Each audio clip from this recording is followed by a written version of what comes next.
Nakakalungkot na balita tungkol sa magkakaibigang na-trap sa gitna ng rumaragasang baha.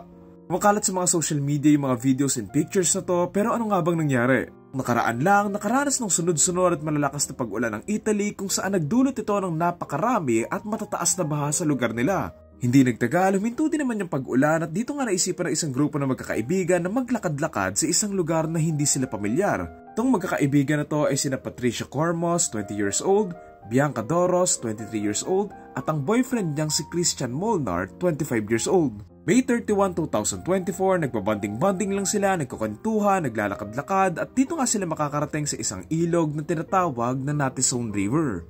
Noong mga oras na yon, kalmado naman yung ilog kaya tinawid naman nila.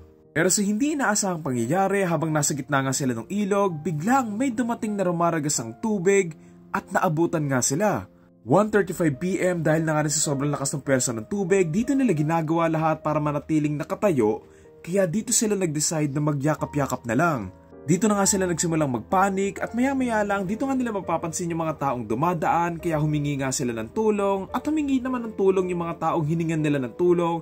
Pero yung iba, vinidyohan at pinipicturean lang sila. Sa mga videos na to, maririnig mo pa nga yung mga sigawan ng mga tao habang yung magkakaibigan na to hindi nila alam yung gagawin kasi isang maling galaw lang nila matatangay sila nung malakas na tubig. Ang minuto yung lumipas, dumating din naman agad yung mga rescuers at mga bombero pero dahil nga sa lakas ng alon at syempre umuulan-ulan din nun, hindi nila maabot yung tatlong magkakaibigan na to.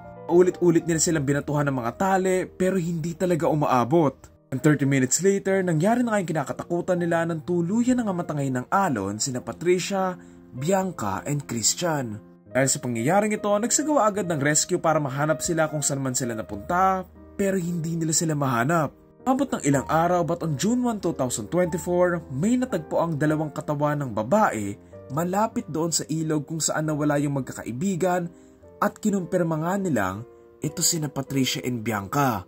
Ngayon, ang hinahanap na lang nila ay si Christian pero malaki na rin daw ang tsansang wala na rin tong buhay. Nagluluksa naman yung kanilang mga pamilya sa mga nangyari sa kanila pero nagbigay ng statement yung nanay ng isa sa kanila, yung nanay ni Patricia na nagsasabing meron daw kapabayaan na nangyari sa pagre-rescue sa kanila. Gagalit yung nanay ni Patricia kasi ayon sa kanya, pinapanood lang daw, vinivideohan, pinipicturan, imbes na tulungan daw nila. Dagpa niya, marunong naman daw lumangoy si Patricia pero hindi lang siya umalis dahil si Bianca naman daw ay hindi marunong lumangoy. Ngayon naman doon sa isa sa mga rescuer, may chance naman daw na makaligtas tong magkakaibigan na to kung sinimulan lang nilang lakarin. Kasi ayon sa kanya, may parte naman daw doon na medyo mababaw and kung susubukan nila, may chance daw talagang makakaligtas sila pero dahil nga sa nagpapanik sila, hindi daw nila nagawa. Ngayon, nag-iimbestiga naman yung mga pulis kung nagkaroon ba ng kapabayaan doon sa nangyari. At kung nagkaroon man daw ng pagkukulang, sisiguraduhin daw nila na mananagot yung mga dapat managot.